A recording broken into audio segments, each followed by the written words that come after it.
Bueno muchachos, continuando con deflexión, es un tema bastante amplio, ¿verdad? Ya ustedes lo notaron. Voy a mencionar un poco sobre deflexión por el método de área del momento flexionante, ¿ok? Es uno de los métodos un poco menos usados, ¿verdad?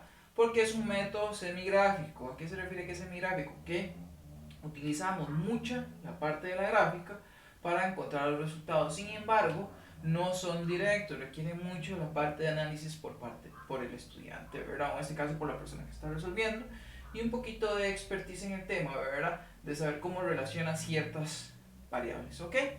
Bueno, el método de por áreas, como se los decía, ¿verdad? Es un método semigráfico que vamos a utilizar la, el diagrama o la gráfica de momento interno flexionante de una viga para calcular calcular pendientes o relacionar pendientes y deflexiones, ¿ok?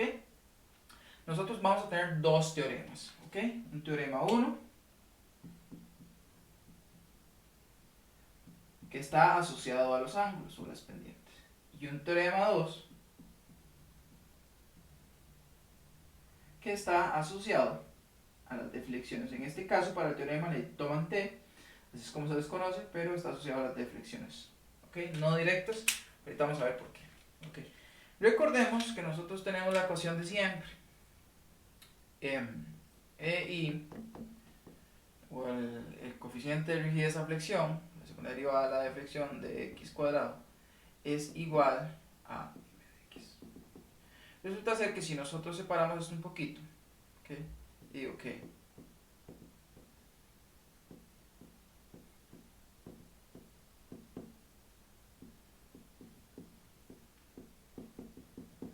decimos esto, recordemos que las deformaciones, ¿verdad? Las pendientes por lo general son demasiado pequeñas, entonces podríamos decir que el tangente de esto es igual a este ángulo, ¿ok? En esta relación de acá es igual al ángulo, entonces podríamos decir que la derivada de zeta con respecto a x es igual a x. Entonces esto de acá, zeta, es igual a la integral, bueno, cualesquiera, en este caso el ángulo de A respecto de B, o viceversa, vamos a llamarlo de, como lo tengo yo anotado, B respecto a A para respetar todo lo que tengo. B respecto de A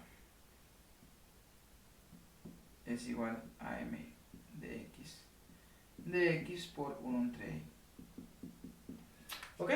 Entonces, esta integral, recordemos que este valor de acá, esto es el área bajo la curva, ¿cierto? Entonces, simplemente es la ecuación de momento, ¿verdad?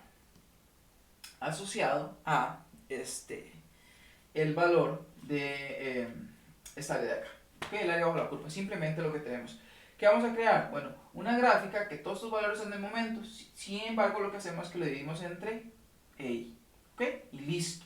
Y el área bajo la curva es esta integral, recordemos, m de x es mx de altura por y por un dx, ¿ok? Ese es el área, ¿ok? De ahí es donde viene esa definición de utilizar el método de áreas, ¿ok? Simplemente. Entonces, nosotros podemos encontrar ángulos relativos, ¿ok? Entre ellos. Algo importante de este método es que dependiendo de los apoyos y reacciones que tengamos, así va a serte fácil encontrar o no los ángulos, ¿ok? Para encontrarlos. ¿Por qué? Bueno, recordemos, por ejemplo, en este caso, yo tengo una viga cargada con una carga distribuida, ¿verdad? Irregular, sacamos el momento que es irregular y esto va a ser como se deflecta. Recordemos la relación entre momento y deflexión. Si el momento es positiva, la deflexión es cóncava hacia arriba o está feliz, ¿ok? ¿Qué nos dice? Bueno, resulta ser que el ángulo de B respecto de A, ¿qué significa eso? El ángulo de B respecto de A, simplemente la pendiente de B respecto de A es la pendiente que existe o el ángulo que existe entre las tangentes del punto A y la tangente del punto B, que sería este ángulo, por ejemplo. El ángulo de B respecto de A simplemente sería la integral, ¿verdad? De m de x, b desde punto A hasta el punto B, ¿ok? Listo, es el área bajo esa curva y esto es la pendiente relativa, ¿ok? ¿Qué sucede? Bueno, en el caso de que nosotros tengamos pasadores, recordemos que en los extremos, si tenemos pendiente, entonces es un poquito más complicado inferir el ángulo como tal. Pero si esto fuese un apoyo fijo, ¿qué va a pasar? Que el ángulo sale, ¿cuánto es la pendiente del ángulo de un punto fijo, de empotrado? Es 0, ¿verdad? Entonces ahí sale directo. Cuando utilizamos pasadores, esto tiene un valor de pendiente por acá. Entonces por eso les digo yo que esto es un método semigráfico, un poquito, requiere un poco más de expertise, ¿verdad? El tema de deflexiones para los cálculos, ¿ok? Nada más para tener pendientes esas cositas. Esto lo utilizamos para calcular esta pendiente, eso es lo que significa. Ahora, dependiendo de los apoyos, así es de fácil o no encontrar ese ángulo, ¿verdad? La pendiente de tal punto en específico. Porque estas pendientes que nosotros calculamos son pendientes relativas, es decir, no son valores absolutos. Serían valores absolutos dependiendo de qué apoyos o dependiendo de la condición del sistema, ¿ok? Pero esta es la notación para encontrar los ángulos con base a el diagrama de momento flexionante, ¿ok? Ahora, ¿cómo relacionamos nosotros, ¿verdad?, este momento de acá con respecto a las deflexiones? Igual, como les digo yo, muchachos, es un método semigráfico, requiere un poco más de análisis como tal.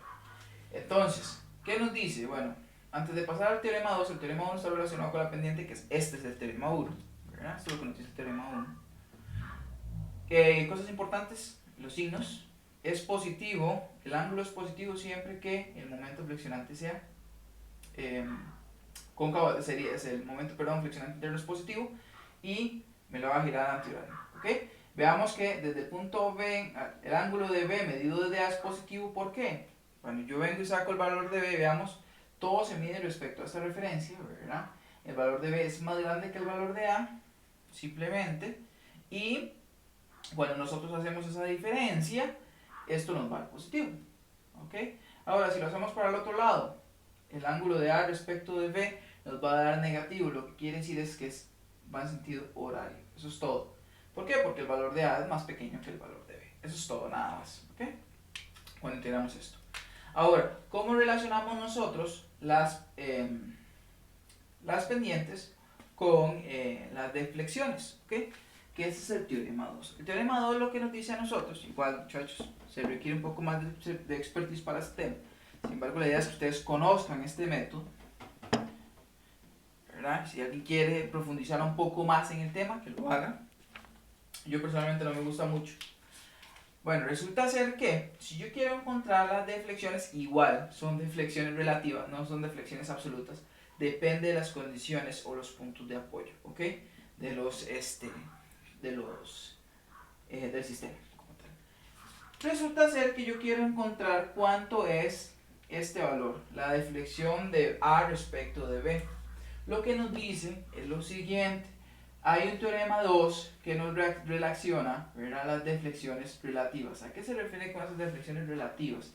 Lo que nos dice es cuánto de diferencia hay entre la tangente del punto B con respecto a la tangente del punto A en este punto, ¿okay? Esta altura de acá, ¿okay? Vean que esta altura de acá no es directamente la deflexión del sistema, entonces por eso puse que era relacionado con la deflexión, ¿verdad? No es directo con la deflexión, ¿ok? Está relacionado, ¿ok? Que para eso ocuparíamos un poquito más de análisis gráfico.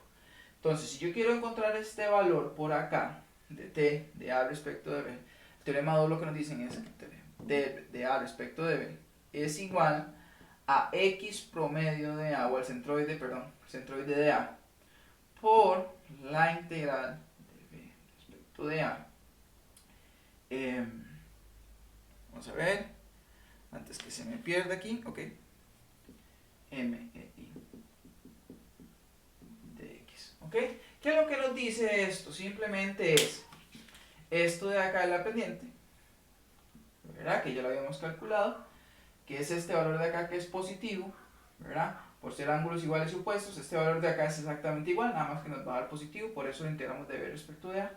Y esto de acá es el valor de el centroide de ¿qué? Del área bajo la curva, ¿ok? Algo importante con este teorema, que hay que saber de dónde se mide. Si yo quiero la deformación o la deflexión relativa de A respecto de B, tengo que utilizar el centroide medido desde A. Es decir, yo acá puse el centroide de esta área. ¿Cuál área? La área momento entre I, pues simplemente la ecuación de momento. Por lo general, en las ecuaciones de momento que tenemos, máximo, bueno, podemos tener cargas rectas, constantes, ¿verdad? Una constante por acá de momento, podemos tener una carga con pendiente, podríamos tener un momento con una parábola, podríamos tener un momento con una parábola, bueno, con una función de orden superior a 2, ¿verdad? Y listo. Pero hay que encontrar esa área bajo la curva, ¿ok? Una vez encontrando el centroide de esto, hay que medirlo respecto al punto que yo quiero averiguar. Por ejemplo, en este caso, yo quiero averiguar la pendiente que existe entre el punto A, entre la tangente del punto A y la tangente del punto B. ¿Okay? Vea que son las tangentes, ¿ok? Este valor de acá. Ese valor de ahí se encuentra con el valor de XA, ¿ok? Que sería la distancia medida desde A hacia el centroide de ese elemento por la pendiente, ¿ok? La pendiente relativa de B respecto de A. Ok, ¿qué sucede si yo quisiera averiguar esta pendiente de B respecto de A? Igual. Sería de B respecto de A es igual a XB, ¿ok? Ojo, XB, muchachos, sería el centroide medido desde B por el mismo ángulo.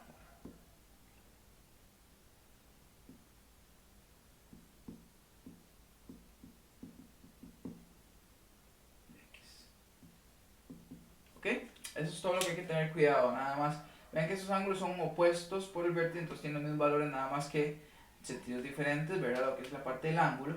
Sin embargo, sus magnitudes como tal son, bueno, las magnitudes de ángulos son exactamente iguales. Los valores de B y de A van a depender de qué, de la ubicación con respecto al centroide, ¿ok? Eso hay que tenerlo claro. ¿Cuál centroide? Del área, desde A hasta B, ¿ok? Eso es importantísimo, ¿ok? Sería esta área, no toda el área, sino esta área respectiva, ¿ok? ¿Qué más, muchachos? Sería el método de flexión. Nada más, lo que me interesa mucho es que ustedes sepan dónde salen las cosas y cómo se utiliza. Más adelante vamos a hacer un ejemplo del tema, ¿verdad? Para que les quede un poquito más claro. Como les comento, requiere mucho de la parte de análisis de gráfica, ¿verdad? No es directo. Y adicional a eso, un poquito de expertise o más experiencia en la parte de flexión, ¿ok? Estaríamos, muchachos, con este video. Esta es la parte introductoria de métodos de momento. Ya les dije, ya tenemos 4 métodos vistos. Por integración, superposición, que lo pueden hacer también por integración, o utilizando las ecuaciones del anexo C. Solo hay que tener cuidado con las direcciones de las cargas. El método de funciones de discontinuidad, que es más bonito y es bastante sencillo para cargas sencillas, y el método de áreas, ¿ok? Estos ya están comentados para que ustedes, por favor, si quieren profundizar en el tema. Recomendaciones: singularidad, superposición o integración. Si ustedes se sienten más cómodos y quieren profundizar en este tema, se los recomiendo también. Sin embargo, esto se requiere un poquito más de análisis, ¿ok? Y pueden meter quizás las patas en algunos signos que manejan por ahí, ¿ok? Estaríamos, muchachos. Les agradezco montones y que tengan buen día.